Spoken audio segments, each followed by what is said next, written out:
এ বিষয়ে Thomas Babington মেকলের ভূমিকা সম্পর্কে আলোকপাত করব।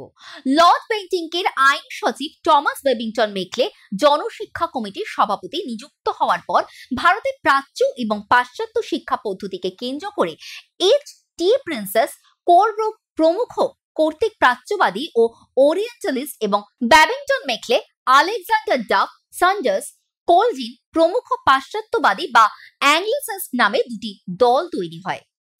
1835 খ্রিস্টাব্দে তিনি ভারতের পাশ্চাত্য শিক্ষা প্রবর্তনের দাবি জানিয়ে লর্ড বেন্টিঙ্কের কাছে একটা প্রস্তাব দেন, যা মেকলে মিনিটস নামে পরিচিত। প্রস্তাবে মেকলে বলেন যে 1. প্রাচ্যের শিক্ষা বৈজ্ঞানিক চেতনাহীন এবং পাশ্চাত্যের তুলনায় সম্পূর্ণ নিকৃষ্ট। 2. এই দেশের পাশ্চাত্য শিক্ষা প্রবর্তিত হওয়া দরকার, কারণ রাজ্যের সভ্যতা দুর্নীতিগ্রস্ত ও অপবিত্র। 3. তার ধারণা ছিল ইংরেজি শিক্ষার প্রসার ঘটলে এদেশে উচ্চ ও মধ্যবিত্তদের মধ্যে চুইয়ে পড়া নীতি অনুসারে দেশবাসীর মধ্যে ছড়িয়ে পড়বে।